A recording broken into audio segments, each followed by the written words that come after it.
Le climat a toujours changé, Serge. Donc le changement climatique actuel, c'est normal en fait. Bah oui, c'est normal un changement climatique. Le climat a toujours changé. Ah bah alors? Il n'y a aucun problème.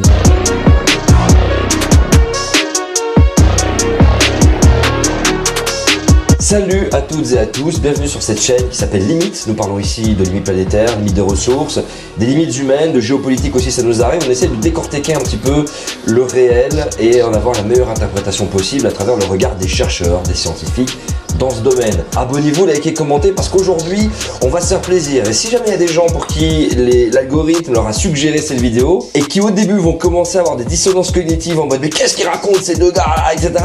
Tenez bon jusqu'au bout. Faites cet effort, laissez l'ego de côté, ça va bien se passer.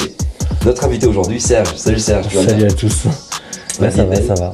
Très bien. Il fait beau à Bruxelles là pour une fois. Ah oui, complètement. Alors c'est la deuxième partie de notre vidéo. On s'est déjà vu dans le même temps puisque je porte exactement le même t-shirt et lui le même Marcel. Donc je refais la même chose. Pour ceux qui vont dire ouais mais tu portes du Nike, t'es pas crédible, blablabla. C'est le maillot de club de foot de mon fils. Et figurez-vous qu'aujourd'hui est un jour où après discuter avec Serge, je retourne au club de foot de mon fils, leur filer un coup de main parce qu'ils ont un tournoi. Voilà, donc parce qu'on va me le faire hein, le coup du Nike. En mode ah tu parles d'écologie mais tu portes du Nike, t'es pas crédible, t'es pas cohérent. Serge, la précédente vidéo, on a beaucoup creusé les questions d'agriculture. Pour ceux qui ne te connaissent pas, explique-nous c'est quoi ton métier? Alors moi je suis agroclimatologue, je travaille sur l'impact du climat sur l'agriculture et je suis également chasseur d'orage, donc je fais des photographies des orages la nuit. Alors généralement on me connaît par les réseaux sociaux puisque je suis aussi vulgarisateur sur les réseaux sociaux où j'essaye d'apprendre des faits, d'apprendre des faits futurs, des évolutions du climat sur l'agriculture pour les agriculteurs, pour les politiques, pour les journalistes et pour le grand public. N'hésitez vraiment pas à aller voir cette vidéo parce que je vous promets, on a été creuser les trucs. Mais alors là, on long en large sur l'adaptation lente des espèces, notre façon de les tenter de les faire adapter par rapport à un changement climatique rapide. Qu'est-ce qui se passe à l'échelle européenne, mondiale, les incohérences, les petites cohérences à gauche, à droite aussi. Vraiment, allez la voir, elle est merveilleuse. Là aujourd'hui, j'ai envie de parler de cet autre métier que tu as, au-delà de chasseur d'orage aussi, dont on a aussi eu l'occasion de parler un petit peu dans la précédente vidéo, c'est de ce que tu fais comme passe-temps, j'ai envie de dire, et d'utilité publique hein, sur les réseaux sociaux. Qu'est-ce que tu fais principalement sur Twitter X ces derniers temps, depuis quelques années là? Alors depuis quelques années, je fais ce qu'on appelle de l'agrométéo, je décrypte l'actualité météorologique pour savoir qu'est-ce qu'il faut faire au niveau agricole. En gros, s'il y a du gel qui est prévu, qu'est-ce qu'il faut faire? J'alerte hein, sur le gel, sur les excès d'eau, sur les sécheresses. Donc c'est pour protéger l'agriculture et pour expliquer pourquoi on est dans cette situation-là, à quelle fréquence ça va revenir, est-ce que c'est ou non un des impacts du changement climatique ou une variation naturelle qu'on a l'habitude d'avoir. Puis je fais un peu d'agroclimato aussi, c'est-à-dire vulgariser à quoi ressemblera l'Europe, la France en 2050 au niveau de la production agricole, au niveau de la façon de produire, au niveau de la façon de s'alimenter et au niveau aussi des données climatiques. Donc je fais de la vulgarisation, alors pas en vidéo comme tu fais toi Vince, mais je travaille beaucoup sur de l'écrit, notamment sur LinkedIn, notamment sur Twitter. Twitter, je dois approcher les 100 000 abonnés. LinkedIn, je crois que j'ai dépassé les 50 000. Sur Facebook, je suis récemment dessus. Sur Instagram, sur Thread et sur Blue Sky aussi, où je suis tout autant actif parce que je fais des copier-coller de Twitter, mais je regarde pas forcément tous les commentaires. Par contre, sur là où je suis le plus actif, c'est sur ce terrain de guerre qu'on appelle Twitter. Justement, c'est ça qui est intéressant, terrain de guerre. T'as pas été sur Twitter à la base pour rentrer en clash avec les gens, parce que il y avait beaucoup de climato-scepticisme, de climato-négationnisme, beaucoup de défiance vis-à-vis des institutions et aussi surtout vis-à-vis de la science. Non, à la base, ton rôle, c'est vraiment de conseiller les gens. Mais, nouvel algorithme oblige, et puis déjà Twitter, c'était déjà le bordel, et aujourd'hui, depuis la reprise de Musk, dont une vidéo qui vous parle un petit peu du fonctionnement économique et surtout idéologique de Musk par rapport à son réseau social, pousse des bulles à s'entrechoquer. Donc forcément, toi, tu viens avec de la science, avec de la recherche, et ton contenu est montré à des personnes qui, eux, de leur côté, on n'y croit pas, ça n'existe pas, et en même temps, c'est l'inverse. Des gens qui n'y croient pas, ça n'existe pas, qui font un tweet en mode « Ah, vous avez vu, il est où le changement climatique, il a neigé ?» Eh ben, ça t'est montré, tu le vois, et ça te donne envie de réagir, forcément. Exactement. Alors à la base, moi je suis sur Twitter pas forcément pour ce terrain de guerre, pas pour ces clashs, j'étais même pas au courant que c'était la guerre sur Twitter. Moi je suis arrivé sur Twitter parce que j'ai réalisé, en faisant des tweets sur le gel d'avril 2021, 10 jours avant qu'il arrive, j'ai prévu ces événements sur l'agriculture, et donc on m'a dit « Ouais, c'est super intéressant, l'agroclimatologie, c'est la première fois que je vois ça, sur mon verger, sur mon champ, sur mon potager, est-ce que tu peux m'en dire plus ?» Puis du coup, voyant qu'en réalité, personne n'était au courant qu'il y aurait plus de risques de perte de rendement dû au gel en changement climatique à cause de l'avancée des floraisons, pas à cause du gel, eh bien, je me suis dit, mais attends, ça fait 20 ans à l'INRA qu'on travaille sur ces sujets, qu'on alerte, et là, je tombe de haut en me disant que les agriculteurs sont même pas au courant des résultats scientifiques. Il n'y a pas une institution qui s'occupe justement de ça non, de manière... On n'a pas d'institution de vulgarisation scientifique en France, c'est souvent des personnes annexes qui vulgarisent les résultats des centres de recherche. Eh bien, je me suis dit, plus jamais, il faut que je communique sur les réseaux sociaux sur ce qui se passe. Je me suis dit, mais c'est quand même évident, c'est des faits. La date de floraison des arbres, la date de plantation. Parfaite, quoi. Oui, on a des mesures parfois plus d'un millénaire. Les excès d'eau, ça se voit. En fait, c'est des choses qui se voient. Je suis pas en train de parler de projection, pas tout le temps en tout cas. C'est des choses du concret, du quotidien que même une grand-mère pourrait constater dans son jardin. Donc je me suis mis à parler, d'expliquer pourquoi la floraison est plus précoce, pourquoi il faut apporter de l'eau, pourquoi la semaine prochaine il y aura un anticyclone, pourquoi les 35 degrés après la floraison du maïs vont provoquer des problèmes de pollinisation, etc., etc. En gros, je décrypte l'actualité météorologique et je la transcris sur une actualité agricole. Et ceci dit, malgré tous ces éléments qui sont factuels, qui sont chiffrés, qui sont pas truqués, qui sont pas trafiqués, bah peu à peu, en avançant, en ayant de plus en plus de followers, donc en faisant une bulle et en étant exposé à d'autres personnes, surtout depuis les changements d'algorithme que j'imagine qu'il y a eu lieu depuis qu'il y a Elon Musk au pouvoir, eh bien, je me retrouve confronté à des personnes qui viennent tout simplement me dire soit, bon c'est pas grave, on l'a déjà vécu, ou soit, mais tu racontes n'importe quoi. Quoi, j'ai trafiqué les dates de floraison des oliviers, c'est ça? Je lui ai mis une puce dedans dans son tronc pour qu'il fleurisse plus tôt. Non, je n'observe pas ça dans mon jardin. Chez moi, j'ai une flaque d'eau derrière mes bégonias et donc il n'y a pas de sécheresse à 1000 km de là en Andalousie. Mais non, on a toujours à manger dans les rayons, donc il n'y a aucune problématique chez les agriculteurs, aucune perte de rendement, on ne meurt pas de faim. Ils nous vendent du catastrophisme pour pouvoir gagner de l'argent sur notre dos. Il y a un moment, j'ai envie de dire, ouvrez les yeux, quoi. Qu'est-ce que tu veux que je dise?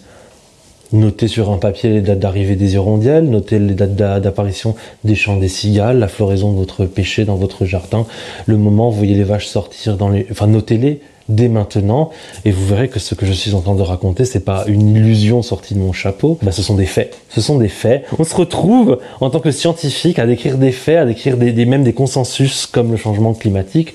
On se retrouve avec Mamie Michou et Pépé Gérard qui viennent nous raconter leur vie, de leur jardin, en disant qu'en plus de ça, ils ont vu une vidéo YouTube sur un site complètement obscur et qu'on n'a pas raison. Après 15 années d'études, monsieur pense qu'il peut avoir une thèse en ayant vu une vidéo YouTube. Et donc on se retrouve avec des armées comme ça c'est exactement ça. On se retrouve avec une armée d'abrutis. Désolé pour le terme. Et je sais. Il y en a qui nous regardent en ce moment. Parce que YouTube joue au même jeu, il suggère nos vidéos aussi. Il y a des personnes qui disent ça n'existe pas et tout. Restez, tenez bon. Il va vraiment, si vous ne croyez pas à tout ça, s'il vous plaît, mettez l'ego de côté. Je l'ai fait plein de fois dans ma vie aussi. Tenez bon jusqu'à la fin de cette vidéo et il n'y a pas de problème. On est là ensemble pour apprendre. Hein. Tenez. Il faut dire les choses telles qu'elles sont. Il y a un moment, j'essaie d'être gentil, de leur faire comprendre.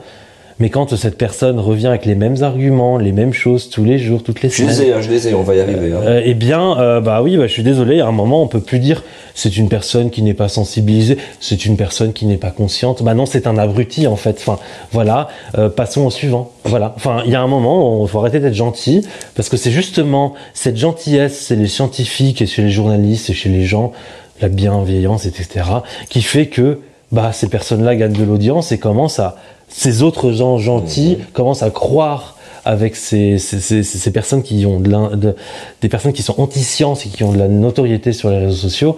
Et donc, en fait, ils posent des dégâts indirectement sur les écosystèmes, sur le climat, puisqu'on a une latence dans l'action à cause de personnes qui font ralentir les actions pour le climat et pour l'environnement. Donc ouais, c'est juste inexcusable en fait. C'est inexcusable, ce sont des personnes qui dans 10, 20 ans, et ben nos enfants se diront mais comment ils ont existé ces personnes-là? Ouais, complètement. Parce qu'en plus ils sont même plus là pour payer les pots cassés du truc quoi.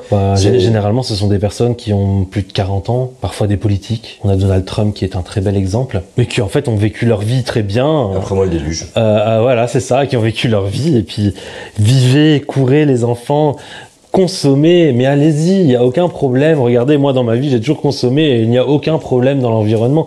C'est exactement ça et donc souvent basé sur des arguments complètement fallacieux, des arguments faux, des graphiques trafiqués, des sites obscurs qui ne représentent pas du tout en fait la connaissance scientifique sur le sujet. Allons-y, je me transforme. Vince, le fondateur et cofondateur, n'oublions pas l'équipe, et animateur de cette chaîne, je me parle à la troisième personne, big up à Alain Delon, devient tout d'un coup climato-sceptique, climato-négationniste et à la fois climato-rassuriste. 3 pôles importants. Je commence à me transformer là. Ça y est, je le sens. J'ai ma liste de questions. N'hésitez pas à en mettre en commentaire. Ce que j'ai mis ici comme liste de questions, c'est des questions ou de remarques. C'est pas forcément des questions, c'est plus des assertions, des remarques et des objections qu'on a très souvent en commentaire de plus en plus d'ailleurs. D'ailleurs, je vous invite, chers amis, qui regardez cette vidéo, déjà, je ne sais pas si vous la regardez quand elle a 5000, 10 000 vues ou plus, scrollez vers le bas pour regarder déjà un petit peu si vous voyez pas le genre de commentaires que je citais ici. Avant de rentrer dans ce rôle-là, je voudrais que tu me donnes pour toi une échelle de danger. Le climato-sceptique, le climato-négationniste et le climato-rassuriste. Qui est le plus dangereux des 3? C'est le climato-rassuriste, parce qu'il se donne des airs intelligents, et en fait il est juste climato-sceptique quoi. C'est encore plus dangereux parce qu'il se donne un air gentil, un air chiffré, un air avec scientifique, et en fait c'est juste de la merde déguisée. Il désinforme.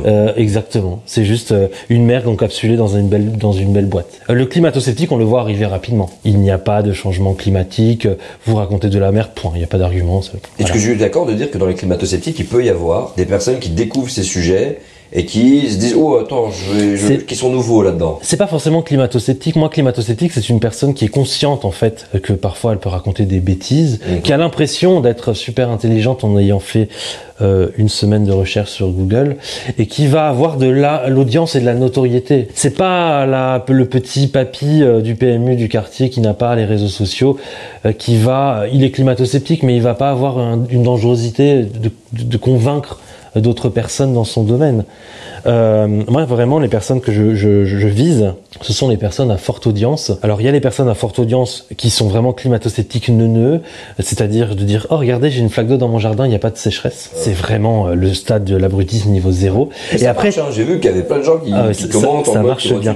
Et ça, c'est un problème aussi, c'est qu'on a l'impression d'être encensé par tous les algorithmes qu'il faut qu'on a des likes.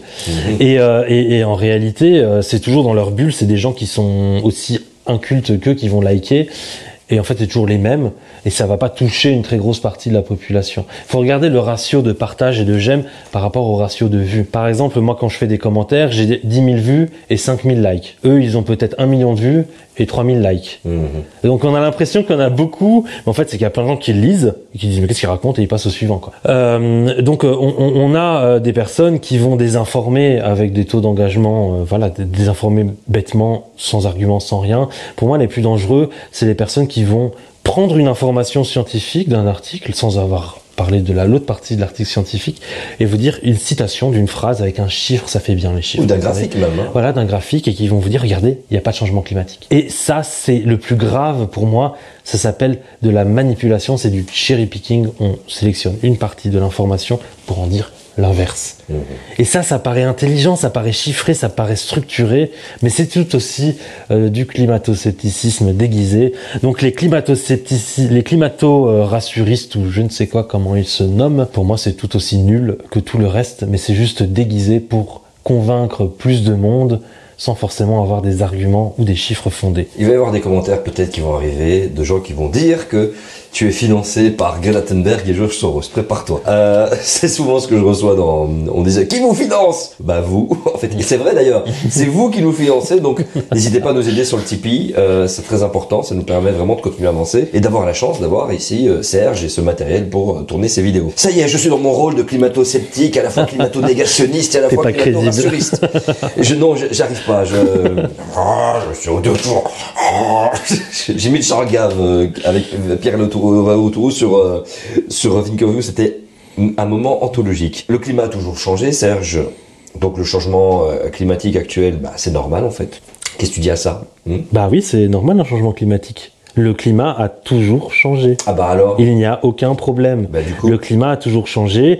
Les forêts, par exemple, boréales sont remontées, redescendues suivant les périodes glaciaires. On a eu des périodes plus prospères pour l'agriculture avec des développements de la vie beaucoup plus importantes, effectivement. Par contre, le climat, il a changé sur des dizaines de milliers d'années ou des milliers d'années, ce qui laissait le temps à la vie de s'adapter. Sauf que maintenant, le problème n'est pas le changement climatique en lui-même, c'est sa vitesse. Sa vitesse fait que dans les sociétés humaines actuelles, on n'est pas habitué à une évolution telle de l'environnement, des forêts et puis de l'agriculture qui font qu'on a une déstabilisation de l'ensemble de notre système sociétal face à un climat qui change beaucoup trop rapidement. C'est ça le problème. C'est pas juste se dire que le climat a toujours changé. C'est pas l'optimum romain qu'il y avait en Europe qui était problématique, qui n'était pas dans le reste du monde, je tiens à le préciser.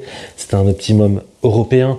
Eh bien, c'est pas ça qui fait qu'on a un problème, c'est pas le changement climatique en lui-même, c'est sa vitesse qui est problématique. Sa vitesse sur une génération ou 2 générations. C'est ça qui est problématique. Et si on ne comprend pas cette problématique, il suffit de regarder les dates de floraison des cerisiers japonais qui sont enregistrées depuis l'an 812. On a des évolutions naturelles dans ce graphique-là et d'un coup, après 1300 ans de variation naturelle, on voit bien une descente aux enfers qui est l'évolution du changement climatique. On regarde les dates de vendange, si vous voulez, on peut regarder les cernes des arbres dans les Alpes également, et de voir qu'en fait, il y a eu des évolutions naturelles, mais que celle-ci est beaucoup plus rapide, ne laissant pas le temps aux végétaux de s'adapter, aux écosystèmes de s'adapter, et à l'homme d'adapter sa société et d'adapter son agriculture à cette nouvelle donne climatique. Bah Serge, mais de toute façon t'es un scientifique, tu fais partie des leurs. Hein, t'as entendu parler, excuse-moi, des prix Nobel qui... Je suis pas crédible.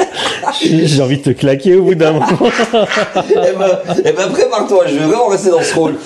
Serge, t'es un scientifique, et pourquoi tu parles pas des prix Nobel qui disent qu'on en fait trop sur le changement climatique? La tribune, les 1400 scientifiques là, qui ont dit que on en faisait trop, et d'ailleurs, excuse-moi, il n'y a pas de consensus scientifique sur le changement climatique. Les prix Nobel, alors il y a des astrophysiciens qui parlent de l'agriculture et du climat.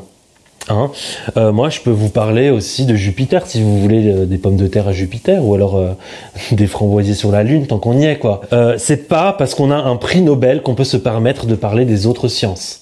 Ça s'appelle de l'ucraprépidantarisme, c'est d'avoir l'impression de connaître tous les sujets sans en avoir creusé le moindre. Ensuite, les 1400 personnes scientifiques qui ont signé un papier, regardez la liste des personnes qui ont signé ce papier, ce ne sont pas des scientifiques. Plus de la moitié des personnes, ce sont des personnes qui tiennent des entreprises, des politiques, j'appelle pas ça des scientifiques, je suis désolé. On n'est pas là pour donner son avis dans une signature, on est là pour prouver cette signature. Voilà. Fais pas cette tête. Restez là. Ceux qui pensent comme moi dans le rôle dans lequel je suis, restez jusqu'au bout de cette vidéo. C'est dur, mais il faut. On est là pour vous. Ensuite, je te prends l'exemple de la ville ici à Bruxelles. Tu vas dans le bar du PMU d'à côté, tu as une personne qui va te parler du climat. Et si tu te bases toutes tes connaissances en disant « Waouh, regardez, sur 1 million de personnes, il y a une personne ici, là, qui est en train de me dire que la Terre est plate », donc la Terre est plate. Non, ce n'est pas 1400 signatures de je ne sais où d'ailleurs qui vont faire que tout le consensus de 99% des scientifiques du monde va être mis sous le tapis. On regarde vraiment les personnes qui ont des connaissances scientifiques à ce sujet, qui travaillent sur ce sujet, qui publient sur ce sujet, et sur 99% des personnes, il y a un consensus sur le changement climatique, il est bien dû à l'homme, et il y a bien, tout simplement, un changement climatique.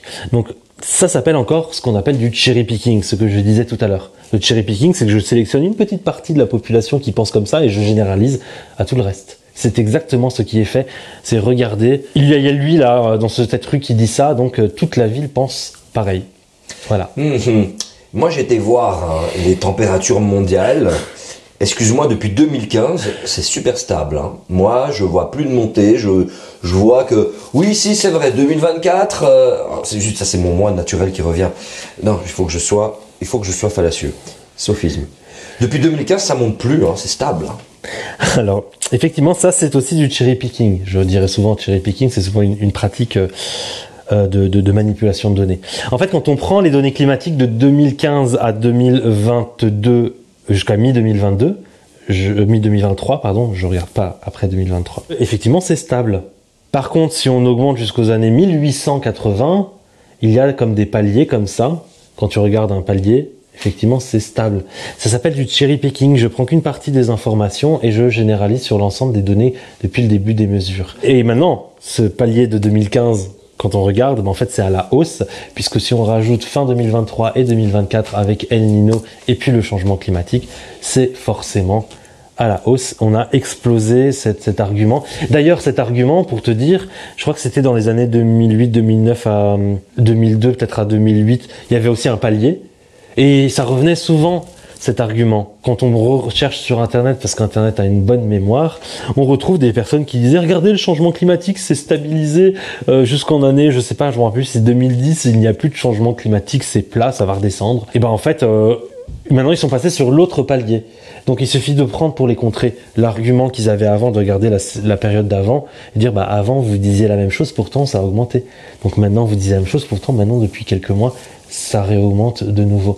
Donc ça s'appelle du cherry picking, il faut faire très attention, ça s'appelle de la manipulation de données. Oui, bon, okay, écoute, très bien, mais là j'ai vu 0,04% de CO2 dans l'atmosphère, alors qu'avant on était à 0,0228, 227, bref. Tu vas pas me dire que si peu de CO2 dans l'atmosphère est capable de réchauffer le climat, c'est pas possible. Bon, déjà il n'y a pas que le CO2, il y a d'autres gaz à effet de serre comme le méthane. Ensuite, effectivement, ils sont en très petite quantité. Par contre, si je te dis prends 0,04% de ton poids en arsenic, bah tu vas mourir. Ce n'est pas... Ça pourrait m'arranger d'ailleurs. Mon déni s'active. Ouais, mais c'est pas la même chose. C'est pas parce que tu as une très petite quantité que ça n'a pas un gros impact sur le climat. Tout comme l'arsenic, qui est une petite quantité dans ton corps, mais qui peut avoir un impact dévastateur, voire même te mener à la mort. Donc oui, les gaz à effet de serre n'ont pas besoin d'être nombreux pour réchauffer, renvoyer de l'atmosphère vers le sol une partie des rayons du soleil et donc réchauffer l'atmosphère. Ouais. Moi, je te dis, quand on mesure des températures depuis 1850, moi, je vois pas comme ce qu'on nous raconte là depuis 800 000 ans, depuis des millions d'années. C'est quoi ces conneries? On n'avait pas de thermomètre, ça n'existait pas, on pouvait pas savoir. Ça aussi. Dis-moi en commentaire si je fais bien le climato. Si certains se reconnaissent, pardon. Ça aussi. Alors effectivement, oui, on n'avait pas de thermomètre. Je crois que les premières mesures, c'est en 1653 au centre de l'Angleterre. Donc on voit bien la courbe à la hausse depuis 1653 dans le centre de l'Angleterre. On n'a pas de série antérieure. On n'a pas de données avant les années 1653. Et c'est vraiment, il faut atteindre les années 1900-1950 pour avoir des données généralisées. Donc comment on peut savoir? Il y a plusieurs façons. Ça s'appelle la paléoclimatologie. On peut avoir aussi l'étude des cernes des arbres. L'étude des cernes des arbres peut donner une idée de la température qu'il faisait à une certaine période, notamment dans les arbres qui sont dans les montagnes, sous la glace, ou dans les arbres qui sont encore vivants. Ça, on peut remonter à quelques milliers d'années. Après, on a les dates de floraison qui remontent jusqu'en 812, les dates de vendange qui peuvent remonter dans les années 1600. Ensuite, on a les bulles de glace qui sont à l'intérieur de la glace, en fait, des calottes, on récupère ces calottes, on descend en profondeur, plus on descend en profondeur, plus logiquement on descend dans les âges, et on a cette glace qui est enfermée lorsque la glace s'est formée. Donc on a des bulles de glace et on peut analyser la composition des bulles d'air dans la glace, et on peut analyser cette composition des bulles d'air pour voir le CO2 qu'il y avait, la composition atmosphérique qu'il y avait à l'époque, pour retravailler sur les concentrations de CO2 et les températures qu'on avait à l'époque. Moi j'ai vu les chiffres, la couche de glace en Arctique, elle a toujours été large, elle n'a pas changé. Alors ça aussi c'est du cherry picking. Là notamment on est en train de nous dire que je sais plus quelle année, je crois que c'est 2015 ou 2014 ou 2008, je me rappelle plus, il faudra vérifier, que c'est à la même quantité de glace que en 2024. Faut voir le changement climatique que ça fait des choses comme ça à la baisse. La quantité de glace diminue. Donc si tu prends un point bas d'un côté et un point haut de l'autre, tu peux arriver au même niveau. Et quand on compare 2 années, on peut dire ouais, c'est stable en fait. Ça c'est du cherry picking par exemple. Il faut regarder vraiment toute la série de mesures pour voir qu'on a une diminution de la quantité de glace. Pas 2 années, une année très très basse il y a 20 ans et une année très très haute actuelle. Et bah oui, forcément, on se retrouve au même niveau. J'adore ce talk parce que il est original. Il est tellement original que Serge, le CO2 qu'on envoie dans l'atmosphère, soi-disant les activités humaines. Excuse-moi de te dire que le CO2, je te vois venir. On m'a toujours appris que c'était bon pour la vie, c'est bon pour les plantes, ça les nourrit. Alors quel est le problème, hein? Alors bon, déjà premièrement, ce que je ne conseille pas, je ne souhaite la mort de personne, bien sûr. Si tu te mets dans une voiture fermée et que tu mets le pot d'échappement à l'intérieur de la vitre, on va voir si le CO2 c'est de la vie. Déjà, premièrement, ça va être vite réglé. Deuxième point, les plantes ne réagissent pas de la même façon que les hommes, ne font pas la respiration, elles font la photosynthèse. Ce qui est l'inverse de la respiration, c'est-à-dire que les plantes, elles, ont besoin du CO2 pour faire de l'oxygène. On a besoin de l'oxygène pour faire du CO2, c'est l'inverse. S'il y a trop de CO2, on meurt. Donc c'est effectivement pour les plantes, elles ont besoin de ce CO2 pour faire du sucre. Or, dans l'équation de la photosynthèse, c'est CO2 plus eau, H2O, est égal avec la lumière, le sucre plus l'oxygène. L'oxygène repart dans l'air, le sucre reste dans la plante pour faire les fruits, les feuilles, les tiges, les racines. Eh bien, CO2 plus eau, si t'as pas d'eau, si t'es en sécheresse, bah il n'y a pas de photosynthèse. C'est-à-dire que les rendements de blé ne vont pas forcément augmenter partout dans le monde parce qu'il y a des endroits où il y aura des sécheresses plus intenses. La répartition des pluies change sur la Terre avec le changement climatique et donc on n'utilisera pas ce CO2. En fait, pour la vie des plantes, il n'y a pas que le CO2, il y a aussi l'eau qui est importante, plus les nitrates, le potassium, etc. qu'on a dans le sol. Ça, on va dire qu'on considère que c'est pas limitant. C'est le CO2 et l'eau qu'on regarde. Par exemple, sur le nord de l'Europe, on va avoir plus de CO2, mais il y aura toujours de l'eau en hiver sur la culture du blé, donc on aura des rendements de blé qui vont augmenter, et en plus la température augmente, donc c'est favorable. On voit un verdissement de la partie nord de l'Europe, notamment aussi des meilleurs rendements agricoles pour les cultures d'hiver, pas forcément pour les cultures d'été. Par contre, dans le sud de l'Europe, pour le blé, le même blé, le CO2 augmente, mais vu qu'il fait plus sec et qu'il y a moins d'eau, il va pas l'utiliser ce CO2 pour faire son rendement. Donc on a un rendement qui va diminuer. Donc dans certaines régions du monde, le CO2 va être plus favorable pour les végétaux, pour le verdissement de la planète, tandis que dans d'autres, il va être plutôt un jaunissement de la planète, plutôt une perte de potentiel. Donc ce n'est pas forcément linéaire comme relation d'avoir plus de CO2, dont plus de verdissement. On a trouvé des outils romains en dessous des glaciers. Ouais. Les glaciers qui fondent, là, ça recule. On a trouvé des outils romains. Donc ça veut dire que ça s'est formé en attendant. Hein. Et le Groenland, monsieur Giraudeau, Christian Giraudeau sort de ce corps. Le CO2 était... le CO2. Le Groenland était vert. D'où Groenland, Groen en néerlandais. Groen, terre verte. C'était vert. Prends ça. Il y a des écrits qui montrent qu'on a appelé ça la terre du Groenland, mais que c'était pas forcément vert. Et qu'on a gardé ce terme du Groenland, et qu'il peut y avoir de toute façon des variations climatiques locales à l'échelle d'une planète, peut-être dû à des positions de centre d'action, des pressions anticyclones, peut-être dû à des modifications des courants marins. Il me parle chinois pour m'embrouiller.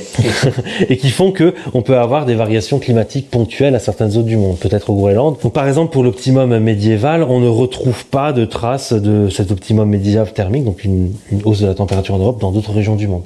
C'est vraiment un optimum local. Donc on peut avoir des événements climatiques locaux qui durent des centaines d'années, mais qui ne sont pas dus à un réchauffement global comme actuellement. Quel était t'avais le Groenland et t'avais autre chose? Oui, les glaciers. Alors les glaciers, effectivement, ils ont toujours évolué à la baisse et à la hausse suivant les précipitations. Et les précipitations peuvent varier, pas forcément dues que au changement climatique. Donc on peut avoir des hausses et des baisses des glaciers. Cependant, quand on regarde la planète quand il faisait moins 4 degrés, on avait des glaciers du pôle Nord jusqu'au nord de l'Europe. Moins 4 par rapport à la moyenne qu'on a de 1850. Voilà. On avait des glaciers du nord du pôle Nord jusqu'au nord de l'Europe. En continu. La Terre, c'était une boule de glace avec juste moins 4 degrés. Donc je vous laisse imaginer avec plus 4 degrés les changements morphologiques qu'on peut avoir vu de l'espace sur la planète Terre, quoi. Il y aura de l'eau jusqu'à Bruxelles. Comme s'il n'y avait pas déjà assez d'eau à Bruxelles. Je te jure. Oh, et puis, bon, tu sais, regarde, les activités humaines, moi je te dis, moi, je sens, je le vois, c'est le soleil, hein. C'est le soleil qui fait ça. Alors effectivement, le soleil a un impact sur le climat. Ah, voilà, moi je nous mets tous en PLS, les climatologues.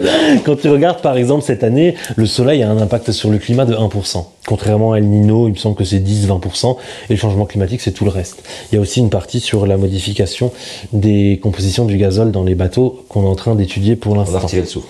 On a aussi un volcan sur lequel qui a mis de l'eau dans la haute atmosphère, et donc on est en train d'évaluer, mais pour l'instant les évaluations sont genre de l'ordre de quelques pourcents, en dessous des 10%. Le soleil, c'est vraiment ridicule. Il y a des cycles comme ça, c'est pour ça d'ailleurs qu'on est dans un cycle haut. Là, il y a des aurores boréales qui sont apparues sur une bonne partie de la planète. Cependant, ce facteur solaire a déjà été étudié maintes fois, et d'ailleurs quand on superpose l'activité du soleil par rapport à la courbe de température, eh bien quand on superpose ce cycle solaire, il n'a aucun effet avec la température, on ne voit aucune corrélation. Donc il y a un moment, en fait, j'ai l'impression qu'on se cache derrière tout ce qu'on peut trouver de ridicule pour masquer l'impact du changement climatique, enfin l'impact de l'homme sur le changement climatique. Je suis étonné. Donc ça veut dire que vous, les climatologues et vous, les chercheurs, vous avez pensé à calculer et à mesurer le cycle solaire et l'incorporer dans vos résultats. Je pensais, moi, en tant que climato-négationniste, j'étais la seule personne à avoir pensé à ça. Dis donc. Figurez-vous que les chercheurs ont tendance à un petit peu plus penser que la plupart des climato-négationnistes, oui. Les volcans, c'est bien, t'en parlais. Tu te rends compte ce que ça émet comme CO2, un volcan? Alors, les volcans, effectivement, ils vont émettre des particules dans l'atmosphère, du CO2. Ils vont mettre aussi de la poussière, qui peut justement faire une baisse de la température. Ah bon? La poussière fait une baisse. Le forçage radiatif négatif? Oui. Ah, zut. Okay. Et puis, ils peuvent mettre aussi, là, on a vu, de l'eau dans la haute atmosphère qui, lui, fait un effet. Donc, c'est complexe, les volcans. Cependant, il y a eu des articles scientifiques qui y ont été montrés que s'il y a un volcan qui était extrêmement violent, et on aurait un effet de refroidissement climatique pendant 3, 5, 6, 7 ans. Par contre, après, quand le nuage se dissipe, je parle pas d'événements cataclysmiques à l'échelle de la planète qui engendrent une extinction de masse, comme on a pu avoir dans le passé. C'est pas ça. Moi, je parle d'un volcan type Krakatoa. Ça ferait une baisse de la température mondiale, mais très rapidement, on repartirait sur une hausse à partir du moment où le nuage de poussière se dissipe. Donc, c'est un impact ponctuel hors événement cataclysmique. C'est un impact ponctuel sur le climat qui ne remettra pas en cause la tendance à la hausse de la température, qui la mettra peut-être en pause quelques années avant de repartir à la hausse. Serge, nous les humains on s'est toujours adaptés. On va trouver une solution technique à ce problème. Et puis même si on ne trouve pas de solution technique, on s'adapte. On l'a toujours fait. Et pourquoi on l'a pas fait alors pour l'instant? Parce qu'on est déjà adapté. Regarde, mon supermarché est toujours plein. Regarde. Je peux toujours faire plein de ma voiture. Pourquoi on a eu 54% de perte de rendement pour le maïs en 2022 dans le sud-ouest de la France? Pourquoi le rendement... C'est à cause des migrants. C'est à cause des Noirs et des Arabes qui nous envahissent. C'est le grand remplacement des arbres, oui. Là, on a par exemple 50% de rendement dans les oliveraies d'Andalousie. Je suis sûr qu'on doit agacer des gens. Et il y a moins 100% de rendement pour la moutarde en 2021 au Canada. S'il y avait de la technologie et qu'on avait toutes les solutions, pourquoi on a subi ces pertes économiques? Parce que c'est des pertes économiques, des pertes de l'argent, vu qu'on base toutes nos sociétés sur l'argent. Pourquoi on a laissé faire le climat et qu'on a perdu alors qu'on aurait pu avoir toutes les solutions? C'est simplement qu'on n'a pas pour l'instant les solutions, ou alors qu'on n'a pas mis suffisamment de moyens financiers, techniques et de la recherche pour les trouver. Donc se baser uniquement, désolé, je suis en train de m'énerver contre toi, tu n'as rien fait, mais se baser uniquement sur, je sais pas, les OGM, les aspects techniques, les arbres transgéniques, ou alors l'énergie, les avions verts, ou je ne sais quoi, c'est juste masquer la réalité du problème, qui est juste le train de vie en fait des humains, d'une partie des humains, qui fait qu'on consomme beaucoup plus qu'on devrait consommer par rapport à ce que pourrait soutenir la planète. Donc il y a un moment, arrêtez de vous masquer la réalité en face et voyez les choses que la technologie nous aurait déjà sauvées si on savait le faire, quoi. Vous les Khmer verts, Ayotala Écolo, les Piccolo là dans Dragon Ball, tout ce qui vous intéresse en fait, c'est de nous priver de nos libertés. Vous voulez nous ramener à l'âge de pierre. Vous privez de nos libertés, c'est souvent ce qu'on me dit. D'ailleurs, je suis pas un bobo écolo, trottinette, écolo, vegan, steak, je sais pas quoi. Laisse-moi trottinette tranquille, s'il te plaît. Peut-être que toi aussi, mais pas moi. Non, je ne suis pas dans cette catégorie-là. Arrêtez de me mettre dans des cases, arrêtez de m'inventer une vie d'ailleurs. C'est suffisant. Non, je ne suis pas là de vous priver de vos libertés, parce qu'il y a un moment, il faut aussi comprendre que les limites de la liberté ne doivent pas détruire la liberté des autres. Il faut savoir vivre en harmonie, c'est pas ne pas imposer ses libertés en détruisant aussi la vie d'autres personnes. C'est-à-dire que si on a la liberté de prendre 50 fois l'avion dans l'année, ok, on peut le faire. Bon, si on a les moyens, mais faites-le. Moi, je vous dis pas non, vas-y, allez-y. Par contre, dites-vous dans votre tête que vos enfants, à cause de personnes comme vous, ils auront moins de liberté parce que le climat restreindra leur liberté, ils seront plus dans la société qu'on est en train de vivre, de faire tout ce qu'on veut. Donc, vas-y, parle, j'ai un argument là-dessus, hein, vas-y, exprime-toi. Donc, non, mon objectif n'est pas de limiter les libertés, mon objectif est de garantir la durabilité de la planète pour l'ensemble de la population, quoi. Après, si chacun est égoïste et qu'il voit que ses petites libertés, c'est-à-dire peut-être partir en week-end toutes les semaines dans certains pays d'Europe, est affecté, sachez qu'il y a d'autres personnes dans le monde qui ont pas forcément ce privilège-là. Donc, soyez contents de pouvoir prendre l'avion de temps en temps et ne pas en abuser, au contraire. Ah oui, tu parles des autres personnes dans le monde, c'est la faute des Chinois. Qu'est-ce que nous on a à faire? Nous avons baissé en France de gaz à effet de serre de 5,3%. La France, c'est 1% des émissions de gaz à effet de serre. Alors, on a effectivement baissé de 5,3%, mais il faut voir si c'est conjoncturel ou une tendance de fond. Conjoncturel, c'est par exemple si on a eu un hiver doux ou si on a eu des problématiques de prix qui ont fait que les... Ah merde, on a eu un hiver doux, c'est vrai. On a eu un hiver doux, on a les prix qui ont augmenté, donc on a moins consommé. Donc oui, on a limité nos gaz à effet de serre, mais il faut voir le conjoncturel et la tendance de fond. Il y a une tendance de fond à la baisse des émissions de gaz à effet de serre en France, qui est accentuée parfois par la conjoncture économique. Effectivement, une tendance de fond à la baisse, mais qui n'est pas assez rapide par rapport aux engagements des accords de Paris. Et effectivement, la France représente 1% des émissions de gaz à effet de serre mondiales. Et ben la Belgique aussi. Et puis l'Allemagne aussi. Et puis l'Italie aussi, et l'Espagne aussi, le Portugal aussi, l'Angleterre aussi. Donc, si tous ces pays qui font 1% du monde parce qu'ils ont une population inférieure à la Chine... Ça fait vite 30%. Et ben ça fait vite 30%. Et s'il y a la moitié, un tiers de la planète qui ne bouge pas parce que son voisin doit bouger, c'est sûr que ça ne changera rien. Deuxième point, les émissions de gaz à effet de serre sont cumulatives. C'est-à-dire que nous, on a commencé à accumuler nos gaz à effet de serre depuis bien longtemps, depuis plus d'un siècle, par rapport à la Chine, qui nous rattrape certes très rapidement, effectivement, c'est une très grave faute, mais on est aussi responsable du changement climatique actuel. Les Chinois, ce sera le changement climatique plus tard, futur. Deuxième point, les Chinois, ils sont combien? Ils sont plusieurs milliards, nous on est combien? 67, 68 millions, même si Macron voudrait qu'on soit plus d'après ses plans de natalité. Eh bien, en réalité, quand on regarde à la tête par personne, les émissions de gaz à effet de serre maintenant avec un Chinois sont équivalentes, parce qu'ils polluent tellement, pour nous d'ailleurs, pour réimporter, que c'est équivalent, mais par contre c'est nouveau. Avant, les Chinois par tête polluaient beaucoup moins, donc c'est normal que la Chine émette plus de gaz à effet de serre si ils sont plus nombreux. Et dernier point, n'oublions pas que nous avons délocalisé notre industrie polluante pour faire un peu de greenwashing quand même en France et qu'on réimporte beaucoup de nos productions d'autres pays. Les déchets aussi, on les envoie parfois en Afrique. Donc il y a un moment, il faut pas non plus être égoïste et puis presque faux cul et se dire que nous avons réduit nos gaz à effet de serre. Oui, on les a réduits. Par contre, on a plein d'externalités négatives dans d'autres pays qu'on réimporte en France et qu'on peut faire des efforts beaucoup plus importants encore pour réduire les gaz à effet de serre, notamment à la sobriété. La sobriété n'est pas un ennui complet de notre vie, c'est aussi de savoir vivre simplement, sans devoir courir après le dernier vêtement ou le dernier iPhone, juste avoir un bon sens et ne pas s'adonner, on va dire, à la société qui nous dit qu'il faut acheter et encore acheter.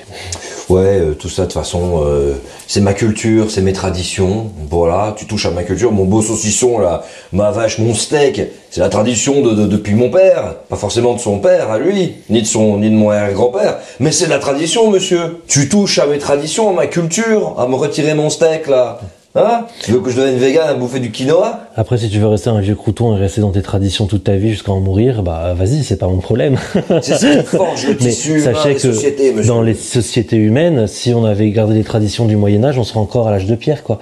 Il y a un moment, il faut savoir aussi évoluer avec sa vie. Alors, je comprends que les personnes plus âgées ont leurs traditions habituelles et qui considèrent que les nouveaux sont toujours négatifs et font toujours les choses mal, mais ça fait des générations qu'on se dit que les plus jeunes vont de travers. Mon grand-père disait à mon père qu'il faisait pas comme ça avant. Et mon grand-père disait à mon grand-père qu'il ne faisait pas comme ça avant. Quand est-ce que ça va s'arrêter, quoi? C'est juste la simple évolution de la société. On a des évolutions de société, on a le mariage notamment gay, on a les acceptations des personnes handicapées, on a l'intégration des autistes dans la société, des personnes qui ont des maladies génétiques dans la société. Le but de la société, c'est pas que les forts écrasent les faibles, c'est que les forts tirent vers le haut les faibles. Donc on a une évolution de cette société, et si on veut pas l'accepter, qu'on ne l'accepte pas. Dans l'avenir, peut-être qu'on mangera moins de viande, que les jeunes vont manger plus de production végétale, et alors c'est une évolution sociétale, et si les personnes plus âgées l'acceptent pas, qu'ils ne l'acceptent pas, de toute façon ils vont disparaître dans pas longtemps. Donc il y a un moment, acceptons l'évolution sociétale, acceptons que les jeunes veulent plus penser à l'écologie et un petit peu moins à l'économie. C'est une évolution sociétale, ça ne veut pas dire que ça va rester comme ça, que ça va aller dans l'extrémisme, etc. Donc voilà, pour moi, si vous ne voulez pas évoluer, c'est ce que je dis souvent aux agriculteurs, n'évoluez pas, d'ici dans 20 ans, 30 ans, vous ne serez plus là, c'est vos jeunes qui reprendront la main. Ouais, de toute façon, on nous fait passer des lois, là, on peut plus rouler avec de l'essence, et en plus, là, tu sais, les pays émergents, là, l'Afrique, on leur envoie nos vieilles bagnoles, hein, ils polluent, hein, eux aussi, hein. C'est là-bas que se passe la pollution, monsieur. Alors, il y a une évolution sociétale en France qui fait, et d'ailleurs, on a toujours été très en avance en Europe, hein, sur les droits humains, sur la constitution là, des droits humains, sur beaucoup de choses. L'Europe, les siècles des Lumières, on a toujours été en avance sur les évolutions sociétales. Ça, c'est un point positif en Europe. Donc, quand on passe à une société écologique, qui est une direction sur laquelle on prend dans l'avenir, eh ben on a toujours un step d'avance. On l'a toujours été en Europe. On doit rester un exemple pour le reste du monde. Si on passe par exemple à des voitures électriques, bon, il faut pas oublier qu'il y a des impacts aussi environnementaux annexes au changement climatique, ne l'oublions pas. Certes, pour le climat, ça permet de réduire les gaz à effet de serre, mais il ne faut pas masquer non plus les externalités négatives. Eh bien, ça peut être un exemple aussi dans les autres pays du monde. N'oubliez pas que quand vous avez par exemple un groupe de personnes qui a un leader qui fait quelque chose, eh ben, au bout d'un moment, les autres personnes vont suivre ce leader, ils vont le copier, ils vont aller de l'avant dans cette évolution, sinon personne n'évoluera. Si personne ne commence à faire une évolution, personne n'évoluera. Donc il y a un moment, moi je trouve ça positif aussi qu'en Europe, certes, si c'est pour réimporter des choses de l'extérieur qui polluent, qu'on ne produit plus chez nous, comme la matière agricole, ça sert pas à grand chose, mais de montrer qu'on a une évolution vers de nouvelles perspectives de société, moi je trouve ça très positif. Quand on ira dans les tables de négociation, dans les COP, même si je trouve qu'on n'avance pas suffisamment dans les COP, si tout le monde se dit c'est toi qui dois commencer, c'est toi qui dois commencer, c'est toi qui dois commencer, si quelqu'un a commencé et qui commence à défricher le chemin, bah ça va tirer vers le haut tout le monde, et surtout dans les négociations ça va être intéressant. On pourra pas dire à la Chine bah réduisez vos gaz à effet de serre, c'est vous qui produisez le plus. Ils vont nous répondre, bah pourquoi je détruirais mon économie alors que vous pouvez continuer à polluer. Si on arrive et qu'on dit, vous pouvez réduire vos gaz à effet de serre, nous l'avons fait, alors que pourtant nous ne sommes que 1% des productions mondiales. Maintenant on attend vous pour l'avenir de votre pays et pour l'avenir du monde. Bah là, sur les tables de négociation, on a un petit peu plus d'arguments. Donc l'Europe doit rester quand même quelque chose de très en avance par rapport au reste du monde, comme on l'a toujours été par rapport aux évolutions sociétales. De toute façon, c'est dans les gènes humains. L'humain est comme ça. C'est une espèce de merde, elle a qu'à disparaître. Voilà. Et puis là, la nature, elle revient. De toute façon, la vie continuera. Il n'a jamais été question de perdre la vie sur Terre. En fait, le problème du changement climatique... Vous dites sauver la planète. Mais le problème n'est pas le changement climatique en lui-même. Le problème, c'est la réaction de l'homme face au changement climatique. Les migrations, les guerres. La raréfaction de ressources dans certains territoires. En fait, le danger, c'est pas le fait qu'il y ait plus d'eau, c'est que ton voisin n'a plus d'eau et vienne t'attaquer pour prendre ton eau. En gros, pour faire simple. Le problème du changement climatique, ça va être la réaction de l'homme, la réaction des sociétés, des pays.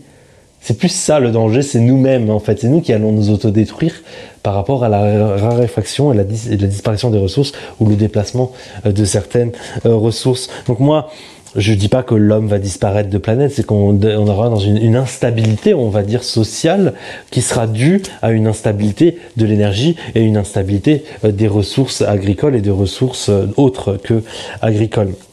Donc ouais, c'est nous en fait le problème. On est en train de créer un changement climatique et après, pour le résoudre, bah ça va forcément passer par des tensions On va pas se leurrer, on va pas tous être des bisounours quand il y aura plus forcément toutes les ressources que tout le monde voudra. Par contre, pour tous les autres, les arbres, il y aura peut-être des impacts, beaucoup d'impacts sur les forêts, les animaux, l'aire de répartition des cultures, l'aire de répartition des forêts, des animaux. Eux, ils seront toujours là après, quoi. Ils auront rien demandé, ils vont changer de région, ils vont s'adapter, et puis après, quand l'homme disparaîtra, ce que je ne souhaite pas, de toute façon, il y a un moment où on va disparaître de la planète, on n'est rien par rapport à l'échelle du temps. Eh bien, il y aura d'autres animaux, d'autres évolutions de la nature qui apparaîtront et on sera plus là dans des millions d'années pour le voir, quoi. Donc, oui. Enfin voilà, arrêtons de nous mettre au centre du monde, déjà de 1. Et notre problématique, c'est pas le changement climatique, c'est notre réaction face au changement climatique. C'est plus ça, pour moi, qui devrait nous faire peur que le changement climatique en lui-même. En fait, si on arrivait à bien répartir les ressources agricoles dans le monde, on n'aurait pas de problème. On produirait moins en France, du coup les Russes, nos gentils Russes vont nous vendre pas trop cher la nourriture. On se la répartit. Mais vu qu'on est très égoïste, en fait c'est nous qui allons nous amener à notre propre perte. On arrive à la conclusion de cette deuxième partie avec toi. Je te remercie tellement, Serge. J'espère que ça a été. Ça va. T'as eu envie de me claquer. Ça se voit que j'ai été le miroir de ce qu'il vit au quotidien. D'ailleurs, certainement, à l'heure où on parle, il y a des gens qui te clashent sur Twitter. Ouais, c'est ça. Là, je pense que dans les commentaires, ils sont tous en train de me clasher. Mais je veux juste vous dire, j'en ai rien à foutre. Voilà. Et d'ailleurs, franchement, alors, je sais qu'on y a notre public de limite qui forcément creuse ces questions depuis très longtemps, pas que sur cette chaîne, sur plein d'autres. Merci à vous d'être là. N'hésitez vraiment pas à donner un petit peu votre résumé de la situation, ceux que j'ai avertis au début de cette vidéo.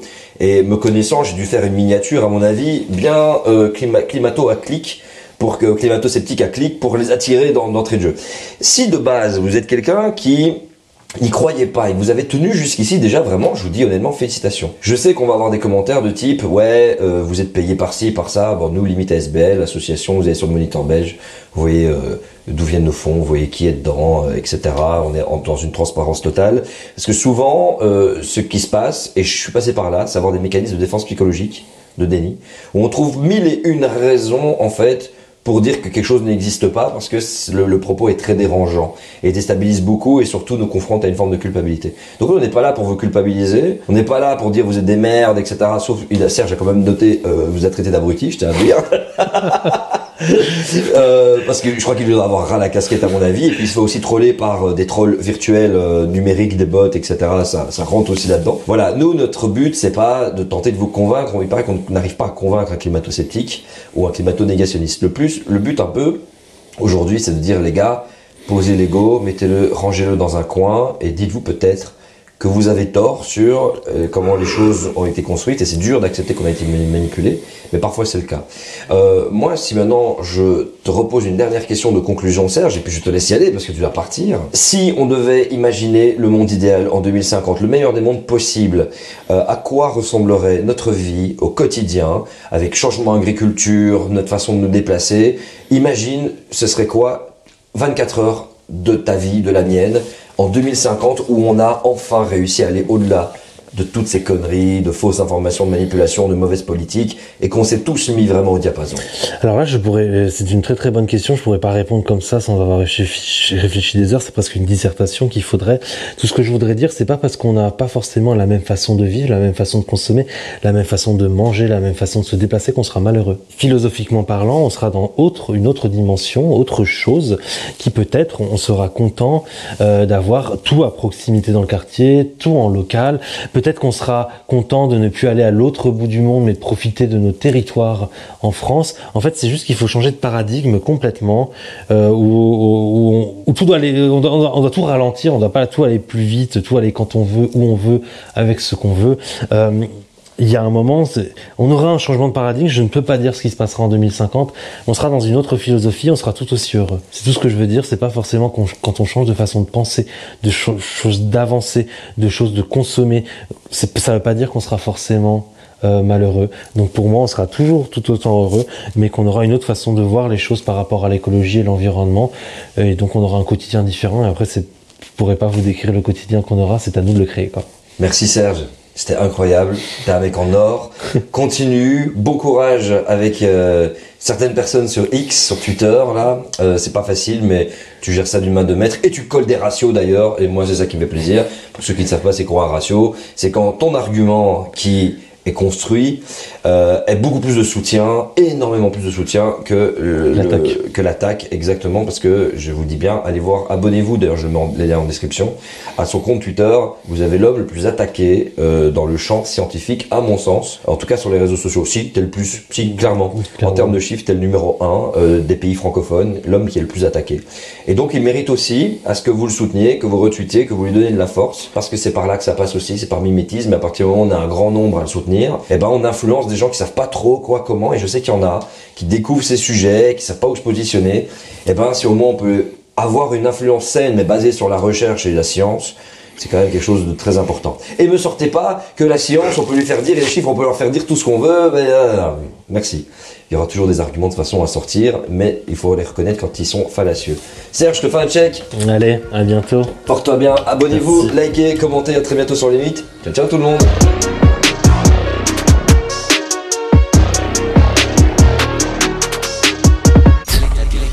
Quelle est ta définition du réel?